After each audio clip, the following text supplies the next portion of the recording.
إن الحمد لله نحمده ونستعينه ونستغفره ونؤمن به ونتوكل عليه ونعوذ بالله من شرور أنفسنا وسيئات أعمالنا من يهده الله فلا مضل له ومن يضلل فلا هادي له وأشهد أن لا إله إلا الله وحده لا شريك له وأشهد أن محمدا عبده ورسوله۔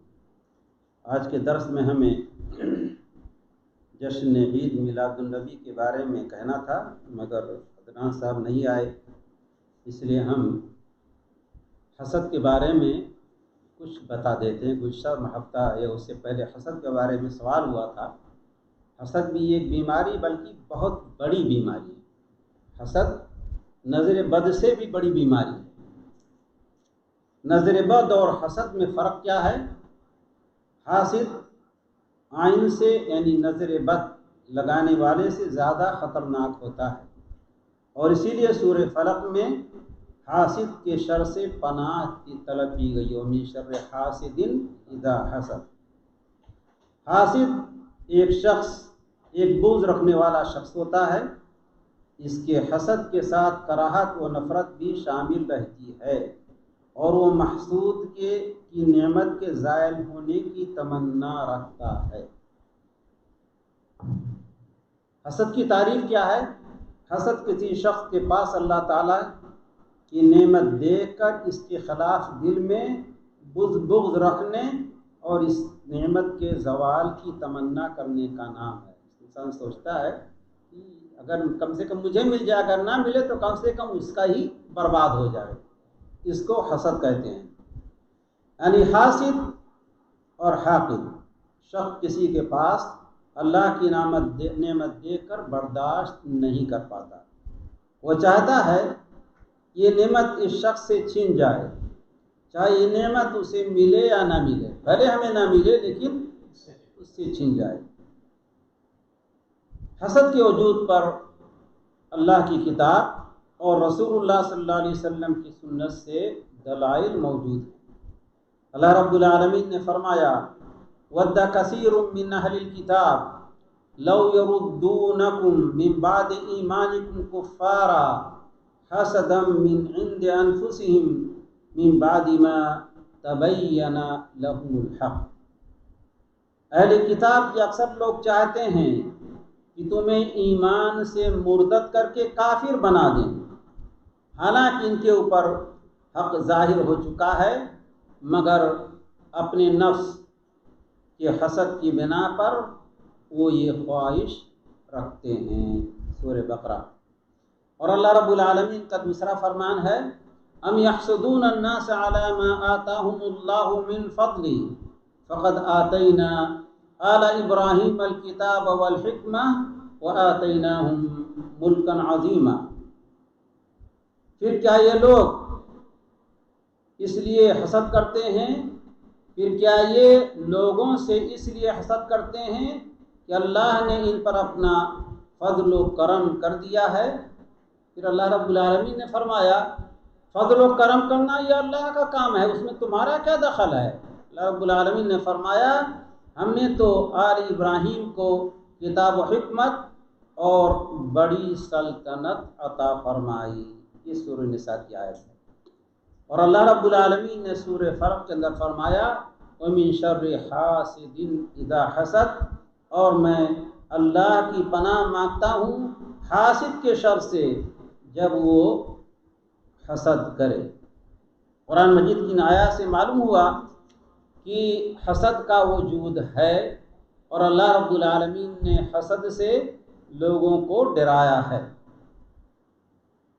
اللہ کے رسول علیہ السلام کا فرمان ہے، حدیث کے راوی ہیں زبیر ابن العوام رضی اللہ تعالیٰ عنہ، اور سنن ترمذی میں روایت ہے اللہ کے رسول علیہ السلام نے فرمایا دب الیکم داء الامم قبلکم الحسد والبغضاء الحالق لا اقول تحلق الشعر ولكن تحلق الدين والذي نفسي بيده لا تدخلوا الجنة حتى تؤمنوا ولا تؤمنوا حتى تحابوا اولا ادلکم علی شیء اذا فعلتموه تحاببتم افشوا السلام بینکم۔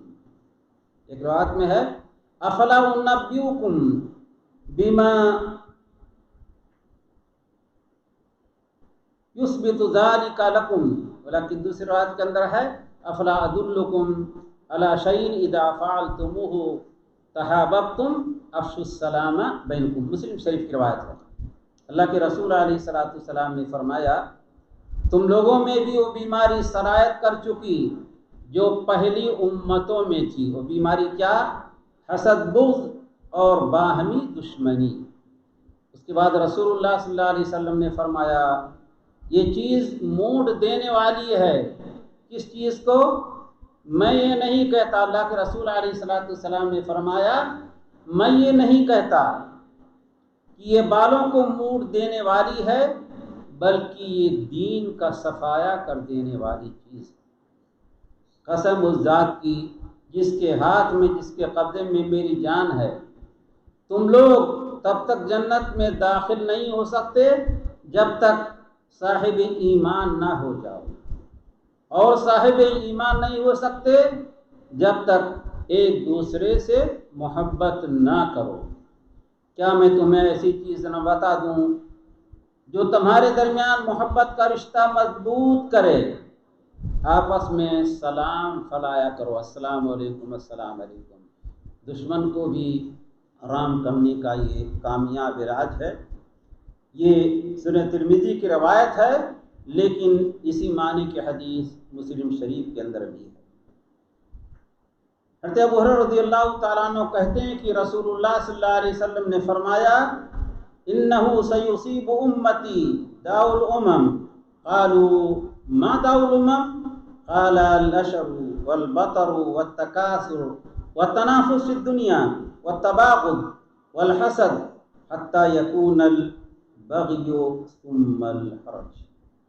اللہ کے رسول علیہ الصلوۃ والسلام نے فرمایا میری امت کو پہلی امتوں کی بیماری لگ جائے گی۔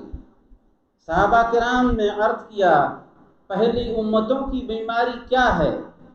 رسول اللہ صلی اللہ علیہ وسلم نے فرمایا عیش پسندی، قبول حق سے تکبر و تجبر، مال جمع کرنے کی ہوس، حسن دنیا میں ایک دوسرے پر بازی لے جانے کی کوشش، باہمی بغض و عداوت اور حسد، یہاں تک کہ امت میں سرکشی پیدا ہو جائے گی، پھر قتل و غارت غری ہوگی، قتل و غارت گری ہوگی، اور سب سے بڑی بات وجہ کیا؟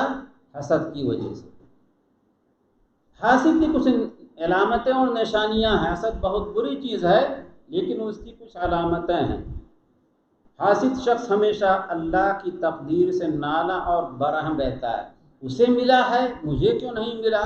وہ کیوں ترقی کرتا جا رہا ہے، میری ترقی کیوں نہیں ہوتی؟ میں بھی کوشش کر رہا ہوں۔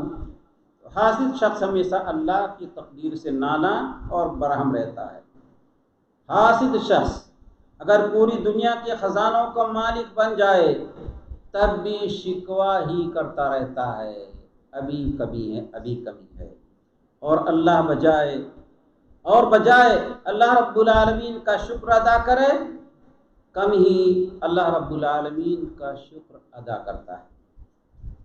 حاسد جس سے حسد کرتا ہے اس کی غلطیوں اور کوتاہیوں کی تلاش میں رہتا ہے۔ جس چاہتا ہے کہ اس کی یہ نعمت اس سے چھن جائے، وہ بھی برباد ہو جائے، تو تلاش کرتا ہے کہاں سے ہم اس کو کوئی نفس پکڑ لیں جس سے ہم جو ہے اس کے خلاف لوگوں میں تشہیر کر سکیں، اور انہیں مجالس میں بڑھا چڑھا کر بیان کرتا ہے یہ ایسا ہے، ایسا ہے اور ایسا ہے۔ محسود یعنی جس سے وہ آدمی حسد کرتا ہے، محسود کی خوبیوں اور اچھائیوں کو چھپاتا، حالانکہ وہ جانتا کہ اس کے اندر خوبیاں بھی ہیں لیکن چھپاتا ہے، تاکہ ان کے بارے میں جان بوجھ کر انجان بنا رہتا ہے۔ ان کے بارے میں چھپاتا کیوں ہے؟ چھپاتا ہے اور ان کے بارے میں جان کر انجان بنا رہتا ہے، اور لوگوں میں انہیں معمولی بنا کر پیش کرتا ہے۔ کوئی تعریف بھی کر دے اس کے اندر ایسی بات ہے، آپ لوگ جانتے نہیں ہیں، ہم جانتے، آپ کون، آپ لوگ کیا جانیں، اس طرح سے اس کی خوبیوں کو چھپا دیتا ہے۔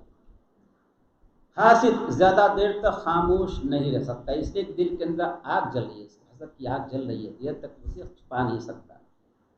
وہ محسود کے کلام کا یعنی جسے وہ حسد تک کر رہا ہے تو ہنستے ہوئے مزاحیہ انداز میں جواب دیتا ہے، لیکن اس کے دل کا بھرپور کینہ اور بغض اس کی نظروں سے واضح ہوتا ہے۔ بھلے وہ تعریف سے پڑے لیکن لگتا ہے اس کی نگاہوں سے یہ دال میں کالا ضرور ہے اور یہ چاپلوسی کر رہا ہے۔ حاسد کیسی ہوتا ہے؟ حاسد محسود پر ہر وقت بادلیل یا بے دلیل واضح طور پر رسوا کن تنقید کرتا رہتا ہے۔ حاسد ہر وقت موقع کی تلاش میں رہتا ہے، وہ کوئی موقع ہاتھ سے جانے نہیں دیتا جس میں محسود کو جانی یا مالی نقصان سے دوچار کیا جا سکتا ہو۔ اس کا کام یہی ہے، اسی لیے کرتا ہی ہے۔ آخری بات یہ ہے کہ حاسد کا خون ہر وقت کھولتا رہتا ہے، وہ ایک پریشان طبیعت شخص ہوتا ہے، ذلت اور بدحالی ہر وقت اس کے چہرے پر چھائی رہتی ہے۔ حسد تو دوسروں سے کرتا ہے، دوسروں کی نعمتوں کے زوال کی تمنا کرتا رہتا ہے، لیکن حقیقت میں وہ خود ہمیشہ پریشان رہتا ہے اور اداس رہتا ہے اور اس کے چہرے کی رونق اور رنگت پھک پڑ جاتی ہے۔ شریعت اسلامیہ کی روشنی میں حسد کا علاج۔ حسد ایک خطرناک بیماری ہے، اس کے نتائج سخت نقصان دہ ہیں، اس لیے ضروری ہے کہ وہ رسول اللہ صلی اللہ علیہ وسلم کی بتائی ہوئی تعلیمات پر عمل کرے۔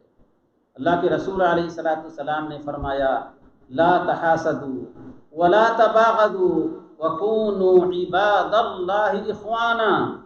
آپ نے فرمایا ایک دوسرے سے حسد نہ کرو، ایک دوسرے سے بغض اور نفرت نہ کرو، اور نہ ایک دوسرے سے قطع تعلق کرو۔ اللہ کے رسول علیہ السلام نے فرمایا وَكُونُوا عِبَادَ اللَّهِ إِخْوَانًا، اور آپس میں بھائی بھائی بن کے رہو۔ یہ رسول اللہ صلی اللہ علیہ وسلم کا فرمان ہے۔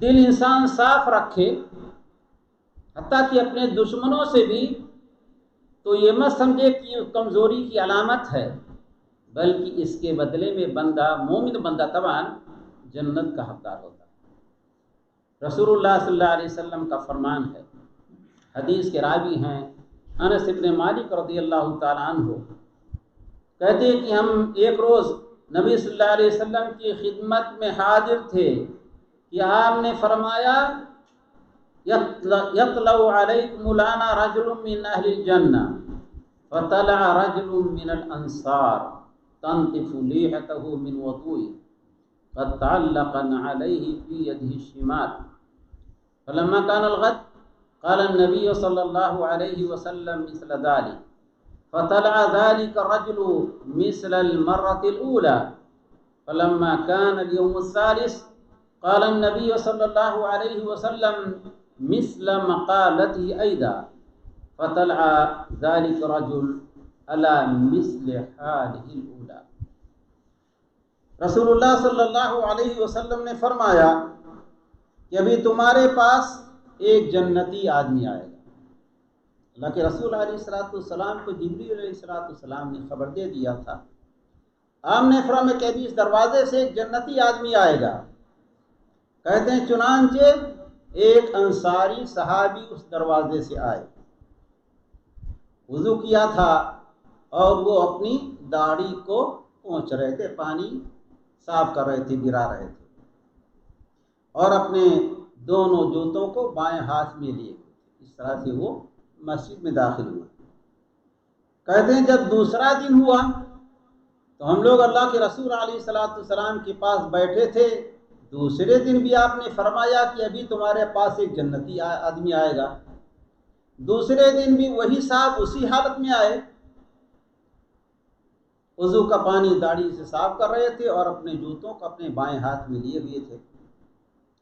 جب تیسرا دن ہوا، اللہ کے رسول علیہ السلام کے پاس صحابہ کرام بیٹھے تھے، حدیث انس بن مالک اللہ کے رسول کے خادم، کہتے ہیں تیسرے دن بھی ایسی ہوا، وہی صاحب اسی حالت میں آئے۔ جب وہ صاحب چلے گئے، ظاہر ہے کہ اللہ کے رسول علیہ الصلوۃ والسلام سب کے سامنے ان کی موجودگی میں تو اس طرح سے نہیں کہیں گے، اپنے صحابہ سے کہا، ان سے نہیں کہا۔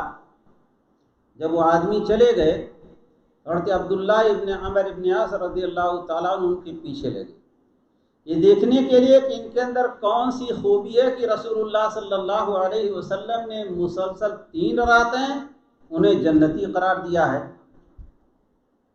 چنانچہ ان کے پاس گئے۔ حضرت عبداللہ ابن عمر ابن عاص رضی اللہ تعالیٰ عنہ اپنے والد کی اطاعت اور فرما برداری میں مشہور تھے، بڑے اطاعت گزار تھے۔ چنانچہ حضرت علی اور معاویہ رضی اللہ تعالیٰ عنہ کا جھگڑا ہوا تھا۔ عمرو بن عاص رضی اللہ تعالیٰ عنہ حضرت معاویہ کے ساتھ تھے، مگر عبداللہ ابن عمر، ان کے لڑکے عبداللہ، ان کا دل حضرت علی رضی اللہ تعالیٰ عنہ کے ساتھ تھا، مگر باپ کی وجہ سے وہ کچھ کر نہیں پا رہے تھے۔ تو انہوں نے کہا کہ چچا جان، میری ابو سے کوئی بات ہو گئی ہے اور میں نے قسم کھا لیا کہ 3 دن تک میں ابو کے پاس نہیں جاؤں گا۔ اگر آپ ایسا کر سکتے ہو کہ مجھے 3 دن اپنے یہاں رکھ لیں، جب 3 دن گزر جائے تو اس کے بعد پھر میں والد صاحب کے پاس جاؤں گا۔ انہوں نے کہا ٹھیک ہے بیٹے، کوئی حرج نہیں۔ حضرت انس کہتے ہیں کہ عبداللہ بتا رہے ہیں کہ وہ 3 رات ان محترم کے ساتھ سوئے، لیکن انہوں نے یہ نہیں دیکھا کہ رات میں قیام اللیل کر رہے ہیں، بس یہ کہ جب کبھی انہیں کوئی تکلیف ہوتی یا ایک بے چینی ہوتی، کروٹ بدلتے، اللہ رب العالمین کا نام لیتے۔ کہتے ہیں کہ البتہ میں نے یہ سنا ہے، میں نے یہ دیکھا، کبھی اپنی زبان سے کوئی غلط بات نہیں نکالیں، ہمیشہ اچھی بات۔ کہتے ہیں جب 3 دن گزر گیا، یہ تو قائم اللیل تھا عبداللہ ابن عمر ابن عاص، اللہ کے رسول علیہ الصلوۃ والسلام نے روکا نہ ہوتا تو دن میں روزہ رکھتے، رات میں قیام، بیوی کے قریب نہیں جاتے، تو اللہ کے رسول علیہ الصلوۃ والسلام نے انہیں روکا ان کی اس حرکت سے، تب جا کے مانے، پھر وہ بیوی کے قریب نہیں جا رہے تھے، شادی ہوئی تھی۔ جب 3 دن گزر گیا، کہتے ہیں کہ چچا جان، ہمارے اور والد صاحب کے درمیان کوئی بات نہیں تھی، نہ تو کوئی غصے کی بات تھی، نہ تو یہ کہ ہم انہیں کسی لیے چھوڑ دیں، لیکن میں نے رسول اللہ صلی اللہ علیہ وسلم کو مسلسل 3 دن سنا ہے، کہتے تھے کہ ابھی اس دروازے ایک جنتی آدمی آئے گا، اور تینوں دن آ ہی آئے گا، اور میں نے ایسا کوئی عمل آپ کے ساتھ نہیں، آپ سے نہیں دیکھا جس کی بنیاد پر ہم یہ کہہ سکیں کہ رسول اللہ صلی اللہ علیہ وسلم نے آپ کو جنتی کہا، اور ظاہر ہے کہ رسول اللہ صلی اللہ علیہ وسلم کی بات غلط نہیں ہو سکتی ہے۔ انہوں نے کہا بیٹے، جو کچھ تو نے دیکھا وہی ہے، اور کوئی بات نہیں ہے۔ عبداللہ کہتے ہیں جب میں مڑ کے جانے لگا تو انہوں نے مجھے بلایا اور کہا بیٹے سنو، ما هو الا ما رأيت غیر انی لا اجد على احد من المسلمین فی نفسی غشا ولا حسدا على خیر آتاہ اللہ ایاہ۔ البتہ یہ ایک بات ہے، کسی مسلمان کو اللہ رب العالمین نے کوئی نعمت دی ہے تو نہ تو میرے دل میں کوئی حسد ہے اور نہ بغض، نہ دھوکہ ہے۔ اللہ تعالیٰ نے اس کو جو نعمت دیا ہے میں اس پر خوش ہوں، کوئی تکلیف نہیں۔ حضرت عبداللہ کہہ رہے ہیں کہ یہی وجہ ہے جس کی وجہ سے آپ اس مقام تک پہنچے، یہ التی بلغت بکا وہی التی لا نطیق، یہ وہی خوبی ہے جس کی وجہ سے آپ اتنے مرتبے کو پہنچے ہیں اور ہمارے اندر اس کی طاقت نہیں۔ حالانکہ عبداللہ ابن عمر ابن عاص رضی اللہ تعالیٰ عنہ بھی بڑے نیک تھے، لیکن بہرحال اس حدیث سے پاک سے بتانا یہ تھا، انسان بغض و حسد سے اگر اپنے سینے کو پاک رکھے، نماز وغیرہ کی پابندی کرے، بھلے وہ تہجد گزار نہ ہو، تب انشاءاللہ اللہ رب العالمین کی رحمت اور مغفرت سے نوازا جائے گا۔ اللہ تعالی ہمارے دلوں کو ہمیشہ بغض و حسد سے پاک و صاف رکھے، ہمارے دل میں کسی مسلمان کے لیے کینہ اور بغض نہ ہو، نفرت کا جذبہ نہ ہو، بلکہ اللہ رب العالمین توفیق دے کہ جنہوں نے ہمیں ستایا ہو ہمارا دل ان سے بھی پاک و صاف رہے. آمین. صلی اللہ علیہ نبینا محمد وعلی آلہ